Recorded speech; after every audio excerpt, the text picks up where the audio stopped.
We operate under a collective assumption that our smartphones are entirely passive. They sit quietly on our nightstands, dutifully organizing our schedules and alarms, waiting strictly for our input before they act. So when a phone rings at 3:03 in the morning, the immediate instinct is that a real-world emergency is unfolding. But this particular sound isn't a standard ringtone.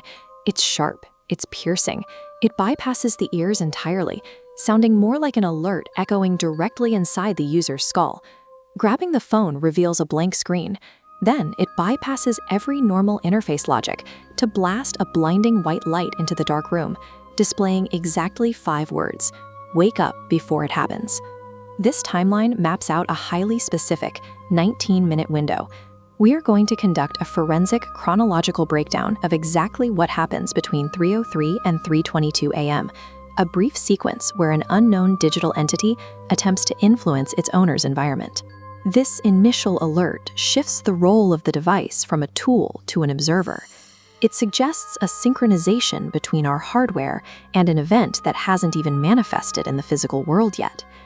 At 3:11 a.m., the digital anomaly bleeds into reality. The bedroom window, tightly shut before bed, is now slightly open. A freezing draft spills into the room, carrying a sharp, metallic scent, the unmistakable smell of blood.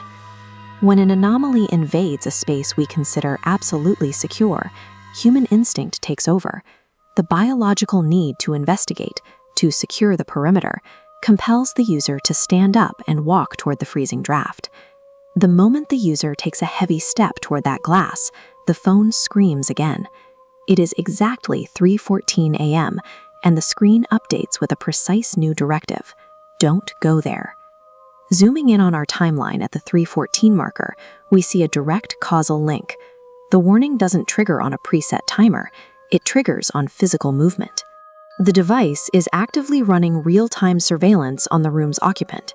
The phone is actively analyzing spatial proximity, calculating the narrowing distance between the user and whatever is waiting on the other side of that window. The user is caught in a vice. On the outside, an unseen physical predator is waiting. On the inside, an impossibly omniscient digital guardian is tracking every breath and footstep. For the next 5 agonizing minutes, nothing happens. The room goes completely still. This heavy silence leading up to 3:19 a.m. acts as a psychological stress test, designed specifically to erode the victim's self-control. The silence finally breaks when a tall shadow materializes right outside the glass. It slowly leans in, bringing its face into view, observing the user while remaining carefully obscured in the dark. At 3:21 a.m., the phone issues its most urgent alert yet: don't look at it. This command serves as the ultimate test of human impulse control against primal terror. This diagram outlines the mechanics of morbid curiosity. Our brains are biologically hardwired to visually identify threats in our environment. Logic centers process the warning that looking is fatal, but fight an ancient biological mandate from the amygdala to analyze the predator. Instinct overrides logic. The overwhelming need to see wins, and the victim makes eye contact with the entity. Where a face should be, there is only a shifting, dark void, a physical hole containing something else entirely, watching from the inside out. The monster outside doesn't need to use physical force.